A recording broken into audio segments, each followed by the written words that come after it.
Hi everyone, this is a technical analysis on USDJPY. Let's start with a fundamental overview first.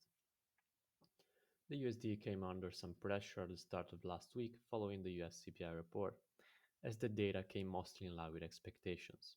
In the following days, though, we got some hottish data with the US PPI beating expectations by a big margin, the US jobless claims improving further, and the inflation expectations in the University of Michigan Consumer Sentiment Survey surprising to the upside.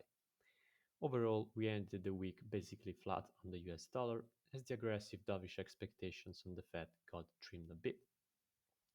Nevertheless, given the overreaction from the Fed members to the last soft NFP, a September cut looks unavoidable now, and only a hot NFP report in September might get us to a 50% probability, although it would certainly diminish expectations for rate cuts after the September one. The focus has now switched to Fed Chair Powell's speech at the Jackson Hole Symposium on Friday. Traders will be eager to see if he changes his stance as well. Most likely, though, he won't pre-commit to anything and just reiterate that they will decide based on the totality of the data. On the JPY side, the currency has been rallying on the back of the dovish expectations for the Fed. For more JPY appreciation, we will need weak US data to increase the dovish bets on the Fed, or higher inflation figures for Japan to price in more rate hikes than currently expected. Another potential positive driver could be signs of more fiscal support, as that will likely put upward pressure on inflation. Now, the daily chart, we can see that USD/JPY is still consolidating below the 148.50 level, as the market participants await new catalysts to pick a direction. The sellers will likely continue to step in around the 148.50 resistance to keep targeting this major upward trend line around the 145.50 level, while the buyers will look for a break higher to pile in for a rally into the 151 handle next.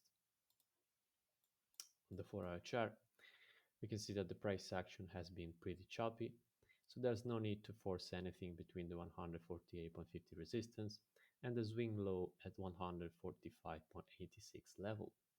This week will likely be more about patience than trading as we await Fed Chair Powell's speech and then the NFP report in September. On the 1-hour chart, we can see that we have this minor upward trend line defining the current bullish momentum on this time frame.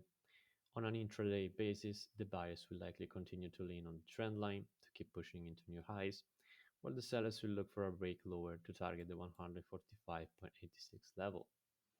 These red lines define the average daily range for today. For the upcoming catalysts, this week is going to be more about Fed speakers than economic data. We begin with Fed's Bowman tomorrow.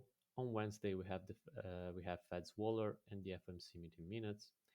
On Thursday, we get the Japanese and US flash PMIs, as well as the US jobless claims figures. And finally, on Friday, we conclude the week with the Japanese CPI and Fed Chair Powell speech at the Jackson Hole Symposium.